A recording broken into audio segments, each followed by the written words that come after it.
200 सव्वा 200 उमेदवार आपण पक्षातर्फे उभे करणार आहोत आणि एकूणच महाराष्ट्राचं राजकीय वातावरण इतकं गढूळ झालेलं आहे, इतका चिखल झालेला आहे. मी आजपर्यंत असं वातावरण महाराष्ट्रामध्ये कधी पाहिलं नव्हतं. इतक्या वर्षामध्ये इतकी वर्ष तुम्हीही पाहिलं नसेल. उन्हातानामध्ये उभे राहता, तुम्ही रांगेमध्ये उभे राहता, या लोकांना मतदान करता आणि कोट्याच्या भावाने नंतर माणसं विकली जातात. आज ह्याची सत्ता, उद्या ह्याची सत्ता, उद्या ही माणसं ह्याच्याकडे, उद्या ही माणसं ह्याच्याकडे. सध्या समजतच नाही कोण कुठच्या पक्षामध्ये आहे, तेच समजत नाही. आणि मला असं वाटतं की याचा तुम्हाला राग येतो की नाही येत. या असल्या गोष्टींचा राग व्यक्त करायची जी जागा आहे ना, ती येणारी विधानसभेची जागा आहे, निवडणूक आहे ती. त्यावेळेला तुमचा राग व्यक्त झाला पाहिजे. आणि तुम्ही जर असेच राहिलात तर तुमच्या नशिबी अशीच माणसं येणार, अशीच सरकार येणार. कधीही प्रश्न सुटणार नाहीत कुठचेही. आता काल परवाकडे आपल्या बदलापूरमध्ये ज्या मुलीवरती जो शारीरिक काही अत्याचार झाले, बलात्काराचा प्रयत्न झाला. आज एक घटना महाराष्ट्र नवनिर्माण सेनेच्या आमच्या महिला सेनेने ती बाहेर काढली गोष्ट.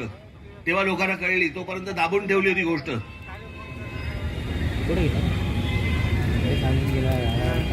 ती घटना घडल्यानंतर मग लगेच सगळ्या ठिकाणी सुरू झालं. काल आता कोल्हापूरमध्ये झालं. लहान लहान मुलींवरती हे बलात्कार करतायत.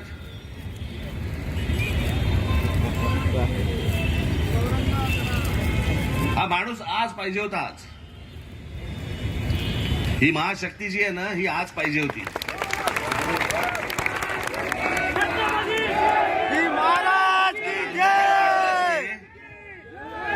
रांजाच्या पाटल्याचा जसा हातपाय कापून जसा चौरंग केला होता ना, तसे यांचे चौरंग केले पाहिजेत.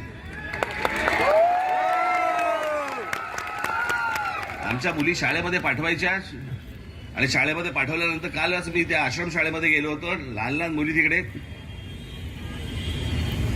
या संपूर्ण महाराष्ट्रामध्ये पसरलेलं आहे. आणि याचं कारण कायद्याचा वचक नाही. मी याचा दोष आमच्या या पोलीस यंत्रणाला बिलकुल देणार नाही.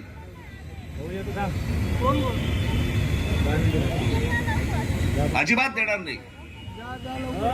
त्यांच्यावरचा जो सरकारी दबाव असतो ना, त्या दबावामुळे ह्या सगळ्या गोष्टी त्यांना तसं वागावं लागतं.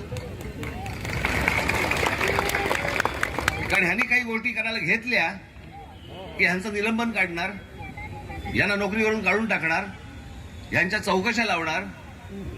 आणि जे सरकारमध्ये बसले त्यांच्या चौकशा कोणी नाही लावायच्या.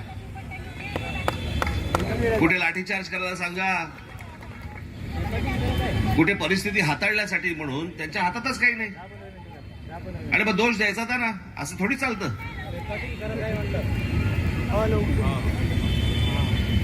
मी अनेकदा बोलत आलो तुम्हाला. अनेकांना असं वाटतं की राज ठाकरे असं सहज बोल. मी सहज नाही बोलतोय. मी तुम्हाला अत्यंत गांभीर्यपूर्वक तुम्हाला सांगतोय. एकदा या राज ठाकरेच्या हातामध्ये या महाराष्ट्राची सत्ता द्या तुम्ही. एकदा राज्य कसं हाकलं जातं ना, कायद्याची भीती काय असते ना, हे मी तुम्हाला दाखवून देईन. परत या महाराष्ट्रामध्ये परत कुठच्या बाईकडे मुलीकडे कोणी वाकडे नजरेने बघायची कोणाची हिंमत होणार नाही. याच पोलीस यंत्रणेला सांगणार, 48 तास देणार. मुंबई पोलीस, महाराष्ट्र पोलीस यांच्यावरती माझा पूर्ण विश्वास आहे. 48 तास हातामध्ये दिले ना, साफ करून ठेवतील महाराष्ट्र अख्खा. सगळ्या गोष्टी माहिती असतात, पण कोण घेणार अंगावरती.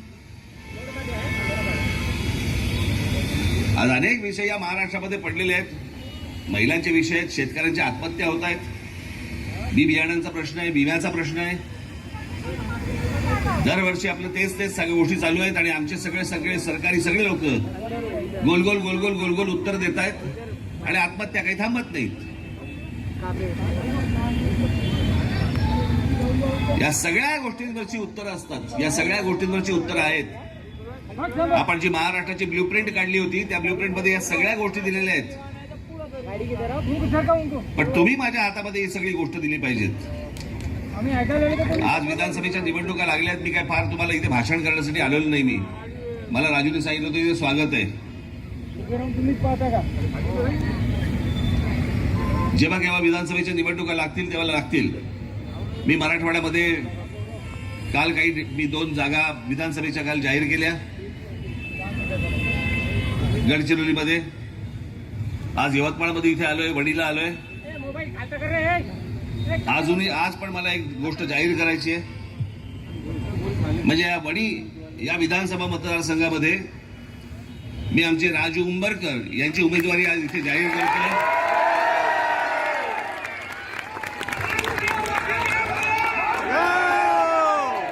सर्वांनी पूर्ण ताकदीने राजू उंबरकरांच्या मागे उभं राहावं, त्यांना आमदार म्हणून आतमध्ये पाठवावं.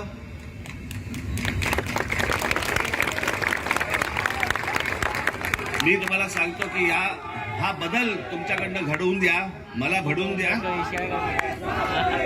येणाऱ्या विधानसभेच्या निकालानंतर महाराष्ट्र नवनिर्माण सेना ही सत्तेत बसलेली असेल आणि तुमचे जे प्रश्न असतील, मी कसे प्रश्न सोडवतो तुम्हाला माहिती आहे बरं का.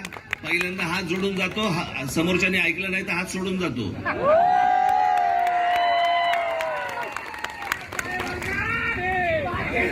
येणाऱ्या विधानसभेच्या निवडणुकीसाठी म्हणून तुमच्या शुभेच्छा, तुमचे आशीर्वाद आमच्या मागे कायम राहो एवढी फक्त एक अपेक्षा आशा व्यक्त करतो. आपल्या सर्वांचं दर्शन झालं याचाही मी स्वतःला भाग्यवान समजतो.